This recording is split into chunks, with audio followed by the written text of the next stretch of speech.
Des parades, des feux d'artifice et la musique qui se danse parmi les fleurs d'Élysée.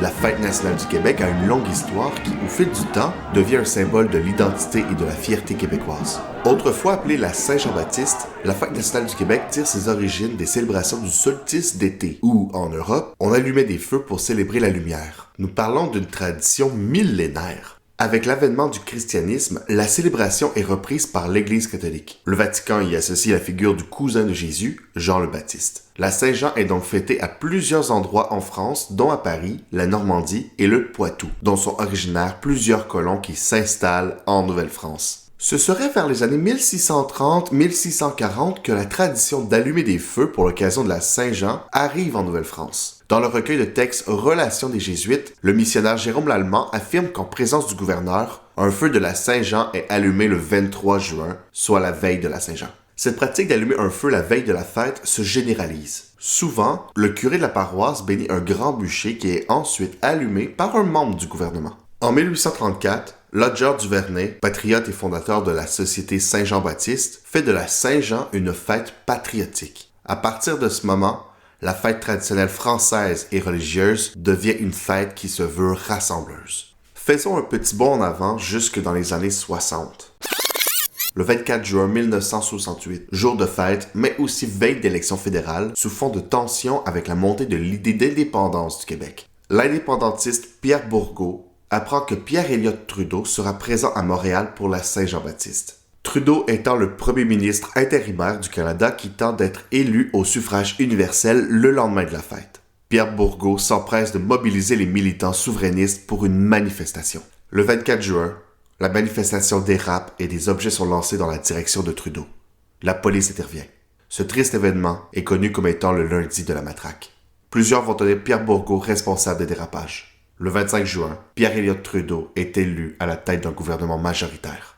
Le lundi de la matraque est un bel exemple du fait qu'une fête peut être instrumentalisée. Pourtant, en 1968, la Saint-Jean n'est pas officiellement la fête nationale du Québec.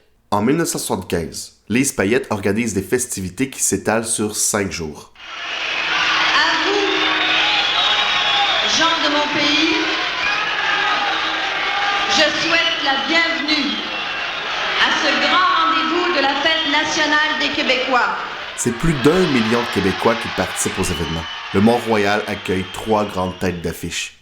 Gilles Vigneault, Louise Forestier et Yvon Deschamps. On y chante pour la première fois devant un public, gens du pays. Ça marche de même.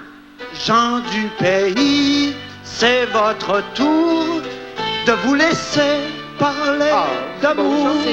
Gens du pays, c'est votre tour de vous laisser parler d'amour. Oh, merci pour le cadeau, hey. Oh, c'est beau. Je pense qu'on l'essaye. On va l'essayer en groupe. On l'essaye en groupe. Êtes-vous prêts à essayer ça? Parfait. Gens du pays, c'est votre tour de vous laisser parler d'amour. Gens du pays, c'est votre tour de vous laisser parler d'amour. Oh, ouais, comme ça. Devant le succès des festivités de 1975, on organise en 1976 un spectacle qui rassemble des géants de la scène québécoise dans un spectacle mythique, 1x5.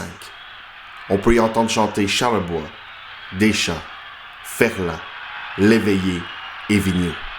Malgré les succès de 1975 et 1976, la Saint-Jean n'est toujours pas la fête nationale du Québec. Il faut attendre l'année 1977 et le gouvernement de René Lévesque pour que l'on fasse du 24 juin la fête nationale.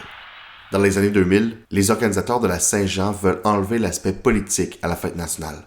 En 2005, alors que Libérez-nous des libéraux roule comme une locomotive à la radio, le Colocasse n'est pas invité à un seul événement en lien avec la fête nationale. Une réalité similaire touche les Cowboys Fringants dont l'album Break syndical est très politisé. Le Colocasse et les Cowboys Fringants organisent donc leur propre spectacle de la fête nationale au parc Jean-Drapeau. De nos jours, la fête nationale du Québec se veut un événement rassembleur non politisé. Pierre Bourgault doit se retourner dans sa tombe.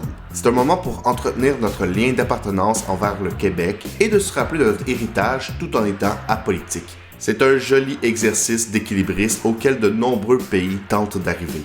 C'est d'ailleurs ce que l'on observe au Canada le 1er juillet. Mais ça, c'est une autre histoire.